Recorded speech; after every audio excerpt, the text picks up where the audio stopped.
জুলাই আন্দোলনে শিক্ষার্থীদের উপর হামলার অভিযোগে জাহাঙ্গীরনগর বিশ্ববিদ্যালয়ের 289 জন শিক্ষার্থীকে বহিষ্কার করা হয়েছে। এছাড়া হামলায় মদতদাতা ও সংশ্লিষ্টতার অভিযোগে 9 শিক্ষক ও 3 কর্মচারীকে সাময়িক বরখাস্ত করা হয়েছে। আশুলিয়া প্রতিনিধি শামীম হাসান সীমান্তের রিপোর্ট, জানাচ্ছেন হাসান আল মামুন।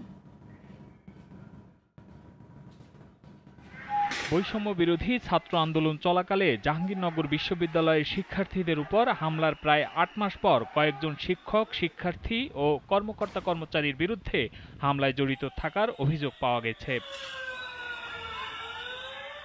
সোমবার বেলা 11টায় শুরু হওয়া সিন্ডিকেট সভা শেষ হয় ভোর রাতে। সেখানে 14, 15 ও 17 জুলাই ক্যাম্পাসে শিক্ষার্থীদের উপর হামলার ঘটনায় সাময়িক বহিষ্কার করা হয় 289 জন ছাত্রলীগ কর্মী, 9 জন শিক্ষক ও 3 জন কর্মচারীকে। আরও 10 জন শিক্ষকের বিরুদ্ধে হামলায় জড়িত থাকার অভিযোগ পাওয়া গেছে।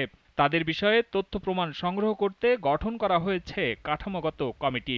তদন্ত কমিটির রিপোর্ট এবং তার প্রতিবেদন পর্যবেক্ষণ সুপারিশের ভিত্তিতে গতকালকে সিন্ডিকেট সভায় 3 ক্যাটাগরি শাস্তি দেওয়া হয়েছে। সাময়িক বহিষ্কার একটা ক্যাটাগরি আছে, ফলাফল স্থগিত করা হয়েছে, সনদপত্র স্থগিত করা হয়েছে। তদন্ত কমিটি সেটা তাদের পরবর্তী চূড়ান্ত শাস্তি সেটা নির্ধারণ করবে। বিষয়টিকে ইতিবাচক হিসেবে দেখছেন বিশ্ববিদ্যালয়ের শিক্ষার্থীরা। জুলাই আন্দোলনের সাথে সংশ্লিষ্টরা প্রশাসনের এই সিদ্ধান্তকে সাধুবাদ জানিয়ে বলেন, হামলায় জড়িতদের ট্রাইব্যুনালের মাধ্যমে বিচারের মুখোমুখি করতে হবে। তারা একটি নিষিদ্ধ দল এবং তাদের অপকর্ম সম্পর্কে আমরা সবাই অবগত। তাদের দোষ থাকার কারণে বিশ্ববিদ্যালয় প্রশাসন জিনিসটা তাদের বহিষ্কার করার সিদ্ধান্ত নিয়েছে। আমাদের উপর একটা হামলা হয়েছে, আমরা কখনোই চাবো না সেটা রিপিট হোক।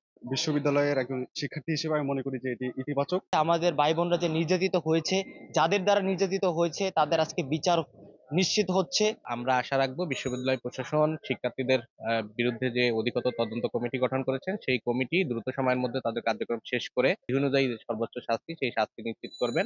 এদিকে শিক্ষার্থীদের দাবির পরিপ্রেক্ষিতে বিশ্ববিদ্যালয়ে শেখ পরিবারের সদস্যদের নামে থাকা স্থাপনার নাম বাতিলের সিদ্ধান্ত নেওয়া হয়েছে সিন্ডিকেট সভায় এবং জাহাঙ্গীরনগর বিশ্ববিদ্যালয়ে 15 জুলাই রাতকে কালো রাত হিসেবে ঘোষণা করে শিক্ষার্থীরা। Hasan Al Mamun, GTV news.